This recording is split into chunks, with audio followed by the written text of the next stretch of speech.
We don't even need to do no pre-chats. Let's get right into this, Doc. This is the Brand Doctor Show number 3, and today is about you, sir. Oh, wow. Oh, I wasn't expecting this. Even Hello. though I told you on the weekend, yeah.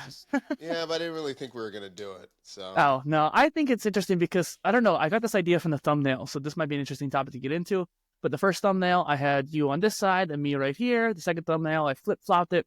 And then I was like, I want the next two thumbnails to be just you, and then the next one to be just me. And I figured that might basically entail let's do some interviews or essentially a deep dive maybe into your career history. And more importantly, I think even than that is like, where do you want to go with your content without taking the monetization angle? okay. I love it. I love it. Yeah. Let's do it. Let's do it. Where do you want to start? So the way I started on the PolyTools channel in general, and you know this because you've been on the show, is like what got you started as a content creator. And I'm kind of curious if there's a different angle that you haven't shared before. Hmm. I don't know. Um, with doing these kind of interviews, I don't know what I've said and what I haven't said. I should have looked up So, the old interview that I had with you. yeah. I mean, yeah, where is that? Okay, so On this content channel. creation. I'm going to go way back, Okay. and I think it really started with my love of Star Wars and my love of ILM, so Industrial Light and Magic. And they are the ones that make like the special effects for tons of movies like Star Wars and all these things. Mm-hmm. And it's this really older documentary. It's probably late 80s, early 90s. It's called Star Wars to Jedi. My parents bought it for me. Um, they wouldn't buy me the full Star Wars trilogy. They would only let me buy two. And so I bought Empire Strikes Back and the making of Star Wars. Hmm. And I love documentaries. I love documentaries to show you how things are made. And from there, I was always fascinated about documenting how things work. There's a book series called How Things Work. It's like a visual encyclopedia that my dad got me when I was a kid. And I've always been interested in documenting, writing things down because a lot of textbooks never made sense to me because I'm severely dyslexic. And I always wanted to do things, but I never saw content out there that taught me visually how to do it. Mm-hmm. And then fast forward, I think that really plays into why I've always liked YouTube.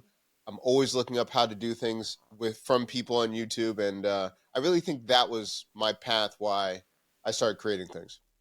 There's a few different things from that makes me think of like I think you talked in the past how you don't like TikTok very much, and it's kind of funny because a lot of people go on TikTok to learn things visually, and so I figured that would still actually be up your alley as a consumer, maybe not as a creator, but at least as a consumer. I'm gonna write it down. If anyone knows this show, maybe if we've documented it or in our private conversations, I've never seen someone push TikTok as hard as you. Well, and that's the Um, thing because I'm not even a big TikTok stan, but it's a good platform, and when it I hear comes it. to like Instagram Reels and YouTube Shorts, they're all, YouTube Shorts is at least somewhat quick because some people only post on YouTube Shorts because they're on YouTube. But both of them are generally behind the curve when it comes to like short form video. TikTok always has the first. TikTok and Reddit are like the front page of the internet, but like Reddit and video. And the other thing was when you talk about documenting, obviously that brings up the idea of like Gary Vee's document over create kind of mentality too. Yeah, yeah, yeah, definitely. I think that's why I really gravitated towards Gary and what he was trying to do and what he still does. Mm-hmm. And I guess going on with that, for a while, I was behind the scenes creating content or helping others. I really didn't think my voice was something that was going to be have any traction online, honestly. And it wasn't until the pandemic that the channel kind of changed and everything like that. Someone asked me the other day, like, how old's my channel? Well, this one, I've had a channel since probably 2007, but this iteration one is probably 8 or 9 years old. But if you look at the content, I've unlisted everything until like the last 4 years. So that was the pivot during COVID and everything. And I guess we can talk about that wherever you want to go.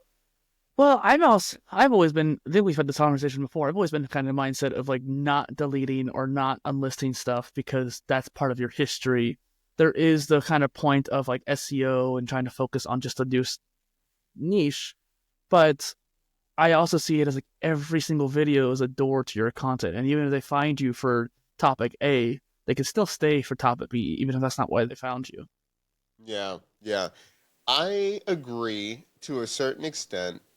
I do think it can be a pretty large volume. There was certain, how can I put it this way? There was certain content that it was almost like vanity metrics. I didn't even care about the topic. But because it was getting a certain amount of views, I was like, yeah, I should keep that up. But I didn't like interacting with the people with that content. It's the same way, Mm-hmm. like, I'm interested in Web3 and the mechanics of cryptocurrency to create, to do all of those things. But I had definitely during 2001 and 2001, 2021, 2022, there was so many people that came into the channel that were trying to like talk about rug pulling and like all of this crazy stuff. And one time, I'm not sure if I told you this, like one video, someone started coming after my wife in one of the videos. It was really, really contentious. And I was like, I don't want any part of this. Like, I don't Mm-hmm. want any part of this. So I just enlisted almost tons, I think almost all of my crypto stuff. I'm really interested into it. But, and I see it on Twitter, there are certain people because it's about their money and they're so Mm-hmm. passionate because they're trying to do things. It's like, I don't want any part of that community at Yeah. all. At all. I I had a similar situation. I'm not sure exactly because it was through a third person, like another person that I was told this, but I had a guest on my show, and the guest was like, "Hey, I know we just did our interview, but could you take it down? Someone from your audience has been bullying me, or basically, or like, like coming Yep. after me or something like that." Which is weird because I don't. First off, especially then, I had a much smaller audience, and I don't tolerate that at all. If I knew who it was, Yeah. I would ban them immediately. But the thing is, YouTube doesn't really allow you to block people. Yeah. And also too, like it just seemed very weird to me that like the person they let that affect them so much. Like they could just block this person and forget about it. So the fact that they came to me and asked me, like I was willing to do it. I don't like deleting stuff, so I did unlist it. But it was just one of those things where it's like I don't get why people first off leave those negative comments and like stuff like that. But on top of that too, you gotta just not let it affect you. Like I got some nasty comments on TikTok sometimes, like Yeah. early on or something like that. But I don't know. It's weird. It's a As really long weird as, world. yeah, to me, as long as it's, I don't really care. As long as it's not, and it makes sense. I mean, I People just you don't care like about too. family. Yeah, yeah, Yeah. yeah, yeah. Other than that, I don't care what people say about me. Like, and actually, I think it's helped me shape like my content a lot because I did the first series like live streaming, like Build with Me, and we kind of Mm, talked about this last time. Like, I think doing things like study with me, do all of those things, it allows you to have an audience that really likes you for you because long form. I feel like because it's not edited, it can't be as polished, so your voice is more authentic. I feel, but the reason I say that is there's tons of people like, oh, get to the point, or he doesn't know yeah. what he's doing, or da da da da. And that kind of worked because that, to me, this helped me actually even better because I was super afraid to not be an expert when I first started doing live streaming or putting out videos. Hmm. Build with Me was kind of easing me in because I could say up front, like, I don't know any of this. I'm learning it with you.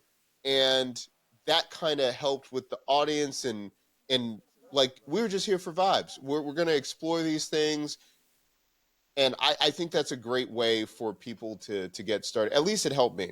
At least it helped me. And I think that might be an interesting way for me to do like tool reviews because I'm not necessarily wanting to do super in-depth reviews like some of these other channels do.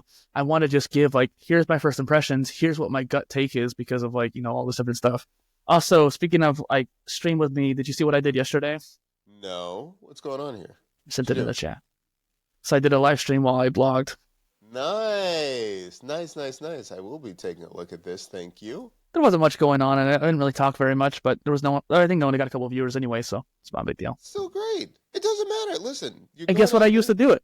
What you use? Meld Studio.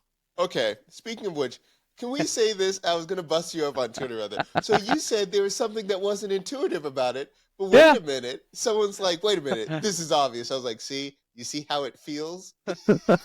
I get you crap about it, but that was also no. So for the audience here listening in, Doc got upset about how he couldn't find the preferences, the settings, Yeah. and the thing is that wasn't because of Meld. That was because you're on Mac, Doc, because you were trying to go to the different menu, And that's because They Mac has should a have. different They UI. don't. I guarantee you, they had no documentation that said that there was a difference between Mac and PC. But that's kind of common knowledge, like when it comes to any kind of operating system. And look at this. And this is why apparently Joel said the same thing to you. The UI was pretty clear with what your question was. Yeah, I don't know what his attitude was about that. Oh, did he work there? I think he's the CEO. He's the founder. And the thing is, we've chatted. We were chatting too, so like it was one of those. And I'm like, I didn't want to call him out on it. I should. You know what? No, I should. I might do like an office like meme of like our conversation because it's just like a Mexican standoff. Everyone's talking about like, like this doesn't matter. This doesn't matter. It was like that's clear. That clear. I'm like, obviously it's not. You know what? I will say one of the most at the time when I had. I mean, I don't have a big channel anyway, but I think I was under like 10K, and they had, it was how to find your folder on Mac. And that was the video that popped off. Like, it was like maybe like a 20-second video. And so maybe the issue is just Mac. Don't even, we're just going to put this in another box. But I think that, and I have one like how to find a folder in Replit. Like, there are certain channels, it like there's no documentation, there's no, because everyone thinks it's like it's so easy. But when you're a brand new user, and I'll never forget this is one last thing. I was teaching a boot camp and I was teaching how to use Glide. It's a platform how to make no-code apps. And I'll never forget, she said in the chat, she's like, how do I look at the screen? And I love that. She wasn't in tech, but like, because there's so much going on and you're so not oriented with a certain platform, you don't even know where your eyes should look to find certain things or to orient yourself. And I try to take that approach when I'm making content and everything like that, because like you said, like I do first impression videos because like VS Code or something, like people that have been in it for 5 years, they don't even think about the hotkeys that they use so much because they've been doing it.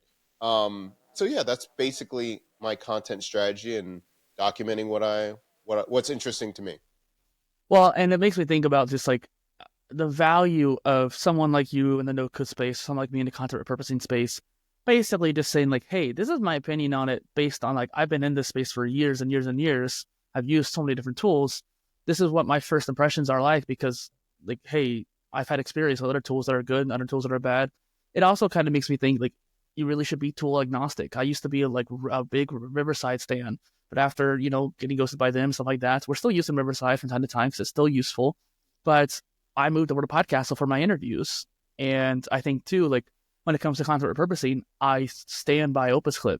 But there's other tools. If OpusClip were to die tomorrow, which it won't because it's the fastest growing repurposing tool.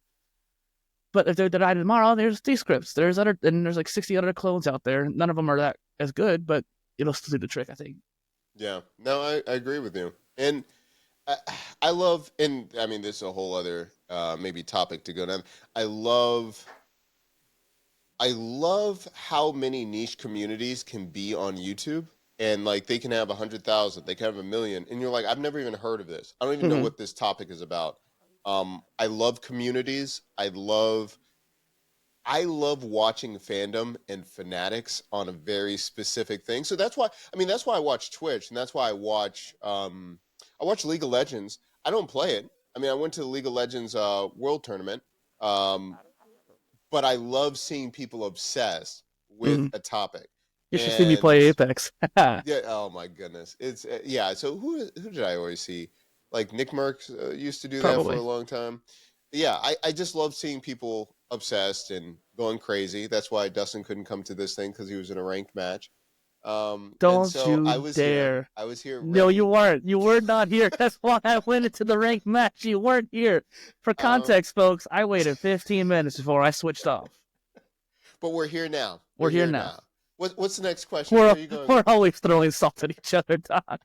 But this kind of reminds me, though, when I was in DC a couple months ago, the first time, and you came by and came visit me while I was there, and we had a conversation. We just sat down and we chatted for like 90 minutes straight without any preparation at all. Yeah. So like that's kind of what the whole point of this was as well. I'm just kind of going with the flow with it. And I think too, the next one we talked about the past. as content creators, you and I have kind of this duality. I focus purely just like I want the content strategy, I want the content, and you focus a little bit more on the monetization, and we both have both. But I think that you're better at the monetizations, obviously. And so I wanted to ask you, what would you want to do for your content strategy and trying to be omni-channel without taking that monetization angle? Tell me more about that. Are you asking more of like the content I would produce that would be totally like, if money aside, what Mm-hmm. content I would produce and what platforms tell me more. That, and also too, just like some content you make for free because that's what you want to have out there as your baseline, and some content you might want to make because you want to make it, like a documentary or something like that, because you just want to put it out there. Yeah, that's a good question. So, hmm, hmm, how do I answer this? Okay, so the content. So this actually, it's this is going to be a roundabout answer, but a lot of the content that okay, I'm just going to back up. When I got my first YouTube like AdSense money, I never expected to get another dollar after that. Like when I got my first check, I was like, I'm buying a chair, a Mm-hmm. gaming chair, because I was like, I'll never see that money again. I was like, I'll never make another dollar on YouTube. So to me, it is a happy coincidence that I'm making certain money on it, but I never, I'm, if it goes away tomorrow, I would probably make probably 90% of the same content that I do now without the money. Um, I wasn't so trying to make it seem like we're two completely different things, so I just figured we're like, yeah, our yeah, yeah. mindsets are slightly different. Yeah. No, you're right, you're right. So I'll put it this way. I always do my like, so my top 10 videos, because I look at my analytics, I know where the money's coming from, I know my affiliate links. I'm like, I'm going to create those top 10 to 20 videos every single year to continue it. My content, I think, would probably change. I would probably be a lot more experimental, more like you, of just like shotgun approach. Mm-hmm. Because when I first started, I was using repurpose.io, and I put out just tons and tons and tons and tons of stuff, and I was just trying to see like what worked, and then like Right. that's it. To me, I'll give you an example. I know this is all over the place, but there's a reason. I'm working with a thumbnail creator, and he wants me to do more polish. I'm willing to do A/B tests because I've done, thumbnails the way I've wanted to for almost 2.5 years. I'm like, let's try Mm-hmm. something else. Let's see if I don't know everything. And he's like, I want you to create a unique thumbnail every time you live stream. And I was like, okay, I could, but then I know myself, I wouldn't live stream because it's too much work to think about a thumbnail and do that. And I was like, what if we just have one thumbnail that I can just put up and it like doesn't matter on like topic? He's like, well, that's Mm-hmm. confusing. And you Mm-hmm. do X, Y, and Z. He's like, if it doesn't represent what you're doing, it wouldn't really elicit the same response if they click in. And to me, and I said, I'm like, I'm just going to live stream when I want to live stream. I'll worry about the thumbnail afterwards. If I'm passionate about something, I'm just going to live stream. And the thing I say about all of this, like I would probably do a lot more high end, taking more time to Mm-hmm. create. Let me show you who it is. As I'm doing that, what question did you have? I won't lose my train of thought. So I just want to share my screen real quick because when it comes to thumbnails, you can make a way of creating. Like you can look here, I have a whole bunch of different stuff I've put together, but like I have my thumbnails folder, if you will, and so I had our brand doctor stuff there that I just been changing. Basically, this is our template, very simple, nothing fancy, but I just move our faces around and do some simple stuff each time. And like what I'm going to do is remove me, move you in the middle, probably move this up, and then boom, that's our thumbnail for this particular one. Nothing fancy, but I have you in the picture. That's fine. But Yeah. then like I've been having the same thing here. And the point is I have all these templates set up. And I'll look at the big one here. Look at all this.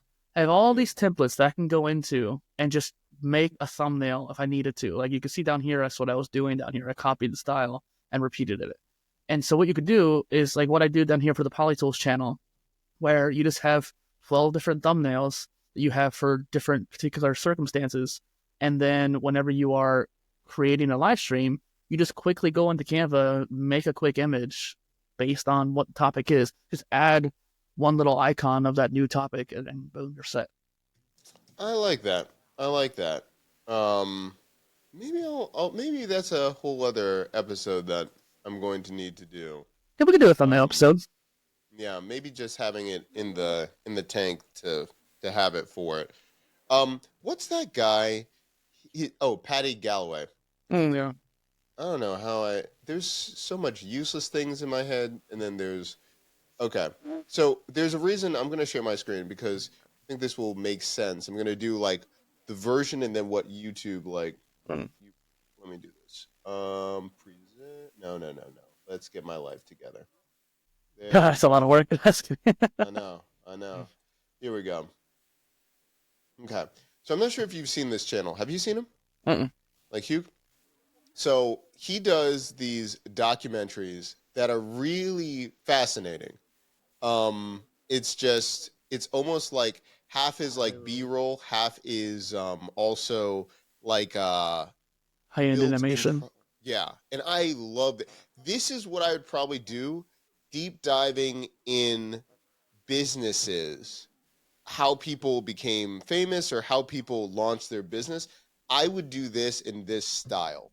Have you tried using like NVIDIA or Leonardo or what's the other one? HeyGen to make animations like that? Not with HeyGen. Really? With HeyGen? I think HeyGen. I mean, they don't really do like the 3D models, but you could probably tell it like, hey, I want like a 3D model-esque animation of the Eiffel Tower. Works, bro? I don't know. I'm just thinking out loud. I'm not sure. But... No, in this one, I mean, very specific. Like the one that I mean, this one. Did he take it down? There's no way he took it down. Yeah, like the 41 billion plan. The 41 billion-dollar plan for like Tokyo, and breaking down. Hold on one second. To show half is a lot of old stock, but then it will be breaking down a map, 3D rendering.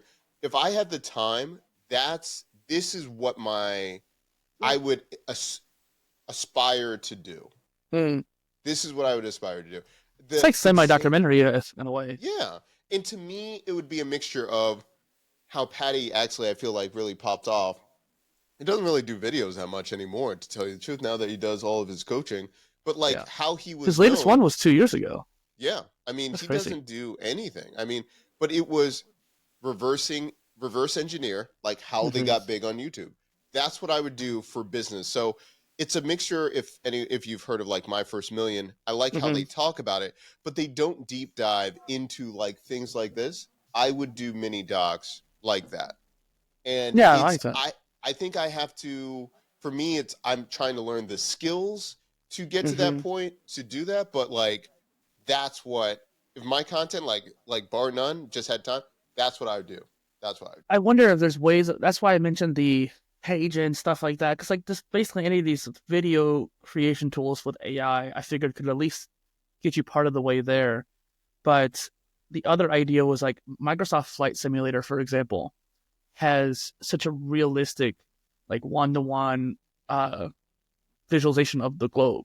And so if you wanted to get like an animation of you kind of like zooming into a certain city, you could just go into that game, record it real quick, and use it as B-roll. And trying to figure out ways of doing stuff like that, but for businesses, I wonder, it'd be interesting. Yeah. I mean, and again, like I'm still working on scripts and looking at these things, but maybe I'll try to do it early next year. But like that, and again, one of those things like, do I create a new channel for that? It's only for this one. Maybe it does need to be its own channel, but it would be. It feels like it's right up your alley for that one. Like a lot of times, I see a lot of time, and I've been in like we've talked about it for like Daryl Eves, like Mastermind, tons of stuff. They always like make different Sean channels. Cannell. Yeah, and I'm like, but a lot of these passions, I feel like it's still like an offshoot of what I'd be interested anyway to the main channel. So I will say, that's a great question. Thank you. I will say, just to jump in here, because I'm probably one of the only people who's ever talked about making a multidisciplinary personal brand. I know there's been a couple others, one of which I don't do anymore. But the other thing, like the thing is, like there is a certain point of, hey, this needs to move. So like the PolyTools channel started off on PolyInnovator. The first 5 interviews and some of the first like 6 tool reviews were on PolyInnovator. But then I realized the interviews were competing for attention. I probably, if I wasn't doing those interviews, I probably could have kept those tool reviews on that channel and called it a day. It wouldn't have been a big deal. It still would have competed a little bit, but not enough to warrant a new channel. The interviews, though, combined with what I wanted to make as a how to be a content creator, caused me to be like, okay, I need to make a new channel for this place to have its own home. Obviously, a gaming channel definitely needed its own home. That was pretty easy for me to swallow, but it took me a long time to swallow the pill that the PolyTools need to be a separate channel. So I'm on the opposite end where I don't like doing it at all, and you've kind of adopted the ability to do so. But I'm wondering if I need to rein you back a little bit. Maybe. I had to think about it. Yeah. I'm willing. I only have 4 channels myself, so I get you. You have like 8. Yeah. And honestly, it's probably more like 12 for all of us listening in. Yeah, it's one of those things. But no, kind of curious. No. Then we're gonna. There's a couple when I'm just like, and it also too. I feel like it's bandwidth. Like sometimes I'm like, oh, I could do those. Like what am I? Okay, it's a whole other story. That's a whole other life that we used to live. There was a guy that I helped him with his channel. Okay. Did I ever tell you when I was making a record label like years ago? I think so. Maybe on the Polycast. Maybe. Yeah. So his channel, basically, we have the opposites. So he has like 146K subscribers. Mine is about 36. Soon to be 100. Say it again. Soon to be 100. Soon to be 100. But his is, he has done music videos and all the content is about other people. And his whole thing is, he's like, I envy your channel because he's like, people don't come to my channel for me. They come to it for the other people. So when those people aren't shown or the artist is now gone, there's no reason for them to stay. Versus me, I'm like, look at your numbers. Like some of his videos have 20 million, 2.2 million. And he's like, it doesn't matter. And his has so much profanity. He's like, I can't monetize any of this. So he's like, yeah, I had 20 million. He's like, I got a check for under $100. And so it's just interesting. Different channels, different purposes on YouTube and all those things. But yeah, I digress. There was something I was going to ask you that reminded me of. Crap, I lost that train of thought. But you mentioned kind of being like all over the place a little bit, and not necessarily in a bad way. Like you're not spreading yourself too thin, although that is a worry that most people have, even generalists have. But I've talked about it as in phases, and I don't want to talk too much about myself today because this video is about you today. But I wanted to share this because we can talk more about it next time, but it also might help you visualize your own thing. I made this last night. These are all the phases that I've gone through for PolyInnovator. And the first one was the self-education thing that led into the knowledge management. I kind of stopped that trajectory to work on interviews. I wanted to do the swimming thing, which is a whole nother side thing. And then I had the Poly tools come out of nowhere too. And that one's also continuing forward. So I had all these different things going on. And so my attention was split many different ways. And so I'm curious to see how many branches you had yourself, or maybe if you were really just like 1 or 2 lines, but just kind of had way too much to make. And then I just want to touch on this before we move on, because this is what my next phase is going to be. And this is partially because of you. Oh, wrong here. The content blitz. Love it. I'm all a fan for that. Is that a to be continued? Will we talk about it next time, or you want to talk about it now? Really, there's not much to talk about, so I just need to blitz through some content. You were doing some on Sunday? I know, and I did some last night too. I did like 3 posts last night. I think that's really what the point is. It needs to be its own phase now. Like, it doesn't actually matter the topic anymore. I'm not even worried about poly tools and knowledge management. I just want to get this content out. It doesn't matter what the phase is. I don't even care about the progress with each of these phases right now. Even the book, I'm going to have to put on hold. I just need to get this stuff done. Maybe the book will be right after, but still. Yeah, I love it, man. I love it. No, but I'm kind of curious about your timeline would be like too for your phases. For my phases, okay, so I'm gonna have to think about it and like write out all the different things that I was. Use Obsidian. Yeah. All right. Yeah. Whatever. I will. Anyway, no, that's a whole other thing, and then it's the learning curve of learning. Anyway, I'm just gonna talk about it. So at one point, I was doing a channel about barbecuing, and just learning how to do that. Also, I had one about door dashing and like side gigs, like in real world side gigs. Then there was one about just being a locksmith and learning just tactile different things like that. So, And then the other one was music, and the other one was going to be creating your own streaming service, but it was going to deep dive how to actually buy like the rights of content mhm. all the way down, like the spiraling of getting a lawyer, all of those things. And at a point, I just had to realize, like, what do I really feel passionate about? Like, what do I actually want to spend my time and energy? And I also felt like I'm interested in a lot of those things, but can I just get experts to come on and talk about it? Have that as a, like, to me, almost a library, a resource of someone that I really, really want to find, and then present it to my audience. If you want to know more, just go there. I don't have to go and create all that content and I honestly just like doing blitz and hackathons and all of those things, but to me, I feel like it gives me such an unfair advantage doing hackathons and creating content at mass because and for me, I do it at times of the season where people take breaks. So I do it around like Thanksgiving, Christmas, Mhm. all those things. No, so you're like really screwing people over. Yeah, because people, I already know, you already know this. Like at the end of the year, like this week is pretty much a joke because people are traveling for Thanksgiving and everything, like especially in the United States. So for me, like I'm gonna push the envelope and do tons of live streams on Thursday night into Friday into Saturday, like to have all this content for Christmas around that time. I'm pretty much gonna do like 9 days of nonstop content. I'm going to Hmm. be launching things on Product Hunt because I know most people are like, when I get back mid-January, I'm ready.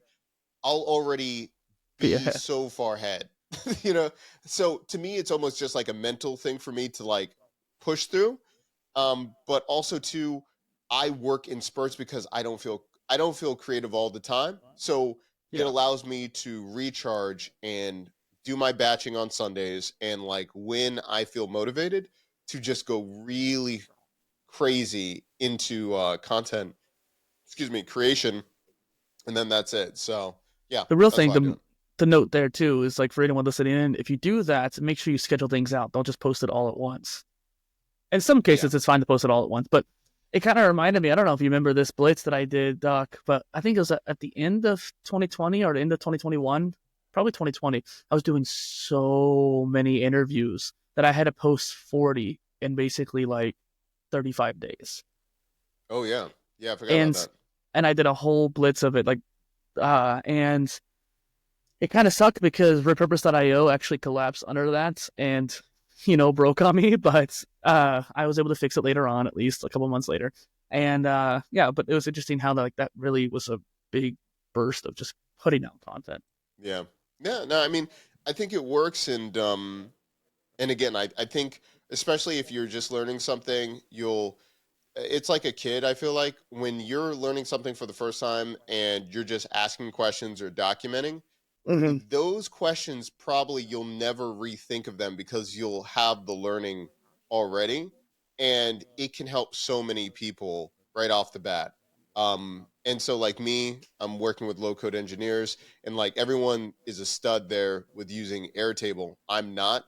I'm all right, but I'm barely all right. So like all of these little things, I'm just doing 30-second tutorials for Airtable, which I will now make shorts, and then repurpose them that way. But like, if I wasn't documenting, or I wasn't thinking about just like documenting first, I would just get frustrated. I would go to the community. I'd like try to Mm-hmm. find it. I'm like, no, just make a video, and it's for you never to need to do it again or rethink about it because you'll have it in your library, and go from there. So yeah, I mean, I think it's curiosity and documentation has always been my thing. Mm-hmm.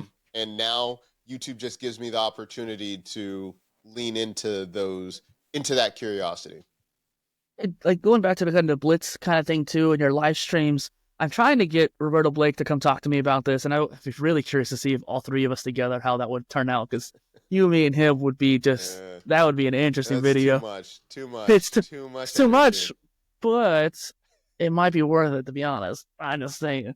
So, but the thing is, I've mentioned this name many times to you. I'm not sure if you've looked him up yet or not, but Harris Heller, Is this the guy that does like Senpai Gaming. senpai? Yeah, yeah, yeah. So Tell me more about him. Yes. he is probably the de facto YouTuber when it comes to streaming. And like, I think he used to build a lot about like Twitch, how to be on Twitch and stuff like that. And so Yeah. he actually, if you want to learn more about like webcams, for example, he would be the one you would probably go check out to first. You'd be the one to pop up first. The next person after him would be Epos Fox. Yeah, But that's what I was gonna say. Yep, yep, yeah, yep. yeah. But I think Harris has a unique style that I kind of find a little bit more interesting just at times because of just the way that he presents the content. I don't actually always agree with him, but there's been some interesting things he's talked about. And I try to combine that with Gary Vee and Roberto Blake's talk. Not to mention you and I have always talked about this a lot too. Yeah. But like Harris Heller had a particular video where he talks about how to like structure your live stream to repurpose into short form content or medium length content and shorts. And so I still think this is a really interesting idea, and you basically do it. You're a great example of it. You take your live streams, you make VODs out of it, and then you turn it into shorts. Speaking of which, I still need a recording from Sunday. And then after that, we can like repurpose it in like 10 million different ways. And if you want to do a blitz, that's probably the best way to go about it. Because I think we talked about on Sunday, I like to write first. That's just how I do things. I want to write my post before I make it into a video. But it still might be better for me to start off as a video than take the ideas and make it into a written piece. Yeah, yeah. I think it's whatever the speed, your intention, like some channels, yeah, they don't create content as fast. But if you're trying to put out a lot of content, get through a lot of backlog, I think it's probably one of the best ways to do it. And I feel like, again, people understand live streaming, the production can be, very different than anything else, and people understand it. It's from a live stream. I think about like Moist Critical, and like a lot of his things, he'll do a section, but then he's just repurposing things that he used while he was on stream the night before. And it's interesting too. There's a Soviet Womble is a great example of a live streamer for gaming who turns his videos into VODs, and like you just can't even tell that they're VODs. And there's also an old zombie game called State of Decay, a guy named Get Good Fox. And the way he made his videos, they were kind of long. They were like 30 minutes long, but the way he did it was highly edited. And Soviet Womble, Get Good Fox, the way they go about it, even Jay Talbot, who's another video creator for that game, it's just very interesting how much effort goes into the editing of their VODs that are coming from live streams. Yeah. And I'm wondering how you could take that gaming style of editing and apply it to more traditional content. Send me those links. I don't know those creators. Really I interviewed Jay Talbot on this channel too. He was really cool. Really? Yeah, no. Yeah. I'd love to see it. I think it's and that's the other thing. I'll stop on this and we'll stop it. I think finding verticals or finding ones outside of your niche to apply it to another, it makes you stand out. And it might be commonplace for gaming channels or something like that, but in very different spaces, it can work. And I'm always interested to see different people's styles and make it my own. I agree. And I think it's just one of those things where it's about pulling from many different areas. And I'm not sure how much longer we'll go for this video, but I was just thinking like, when I started like PolyTools interviews, I really wanted to be diverse with the creators I pick. And actually, I should bring up another topic. I want to get your opinion on this. But I pull from gamer creators, podcasters, YouTubers, bloggers. I don't care where you're from. You are a content creator. And I think that there's not enough channels pulling from many different angles like that. And that's why I did it. Kind of the polymathic aspect behind the PolyTools. Here's something I've been toying with. And I'm worried, not so much about the repercussions, because this is not going to be that big of a deal, I don't think. But I want to interview some OnlyFans creators. And I'm already doing it, bro. No, I didn't. We haven't even talked about this. I'm already doing it. Continue. But I love this. I have a reason why, though. But your reason is because like they're basically making their own like not streaming, but their own like video channel, but private, essentially, right? I'm doing it from there, but I'm doing it from two things: the mechanics of how they pop off, basically how they network. How they do it, because they're doing it without ads. Like, it's the most purely organic thing ever because they can't use ads. I'm also doing it on their marketing funnels. And that's the thing I was curious about too, because the thing is, I don't have OnlyFans, an account. I don't want to make an account for them, but I've always been curious as a creator. what that funnel is like, because like you said, they're blocked by a lot of different methodologies. For example, TikTok blocks the link altogether. Yeah. And so you have to go through Instagram to go through Listen, the link bro. tree, just to go through a second link tree, just to go through there. And that's what's really interesting. We gotta talk about it. Maybe we'll talk about this now, but I listen, bro. Next I time, haven't next time. told you about this. I'm working on a documentary called "The Psychology of Making Money," and so I have a whole section where I haven't told anyone this. Actually, you're the first one. Like, honestly, actually, there's only one other person. This is so crazy. This is so crazy that you brought this up. I shouldn't have even said this, but anyway. It is talking about the psychology of making money is about several different aspects, gambling, all of these things. But one is OnlyFans creators and the psychology of most OnlyFans creators. It's actually less about sexuality and about explicit things. It's connection with lonely people and how the text messaging is actually where they make most of their money, and voyeuristic videos of them just brushing their teeth. It's human interaction, less than explicit. And we can go through it, but I mean, Instagram, basically, they use 2 or 3 different accounts. Their main account, they don't have the explicit links. It goes to another account, which is their backup ones, to then go to a free account, which is basically the lead magnet, to then convert them in chat, that then makes them basically looking for their 1,000 true fans. And then they have VAs, and I mean, there's a whole other section, but yeah. Again, it's not about the explicit thing. And just to be clear, everybody who's listening in on this, we're purely thinking about the marketing aspect and the organic growth, because it's a fascinating concept of how they've grown. And I find that too. I actually saw a creator on TikTok recently. I won't name the person, but I literally saw this creator. They were making content about some nerdy things, and they seemed genuinely interested in these nerdy things. I don't think they were doing it just for the clout of getting nerds' attention, but they were definitely trying to make an audience of that regard. And I had just this gut feeling that, like, oh, they're going to make an OnlyFans. Like, within a month or so, they did. And I was like, okay, so that makes sense. And it's just interesting to think about how there's a pattern behind all that. And there's also patterns to, obviously, other kinds of creators too, but in the pattern, a lot of times, I mean, we'll probably do a whole other show, but it's very similar to everything like other patterns. You usually have someone that has a higher view count. They get a group of ones that are 5 to 10 that have a similar view count. They all share and they all do stories or promoting each other. They're linking and doing collabs. Then when they get to the next level, tier level, there's only 2 or 3 that make it to that next level. They find a group of 5 to 10 again, and they basically go from there. They have a connection to a higher one that is usually they're promoting or have something to do with affiliate links that take a cut from as they're promoting the other ones.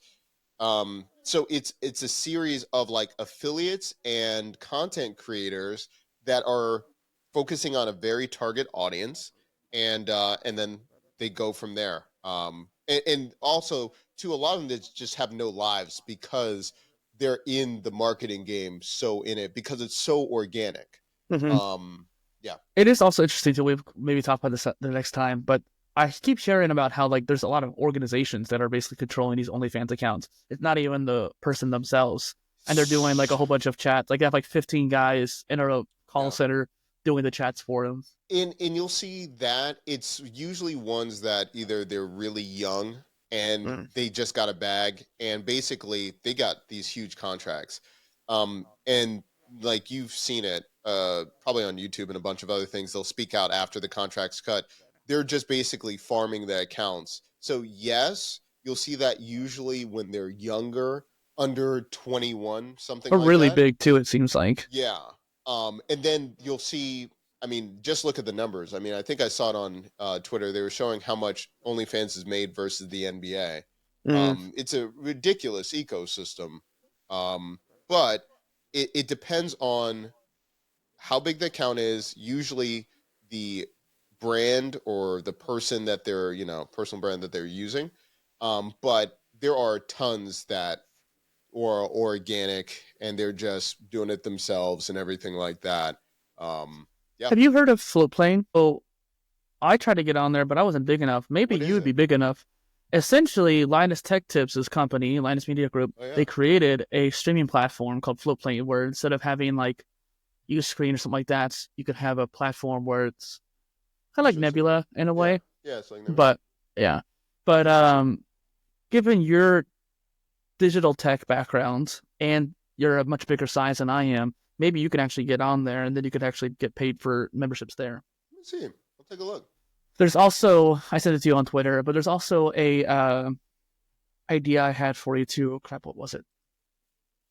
I'll tell you later. But Yeah.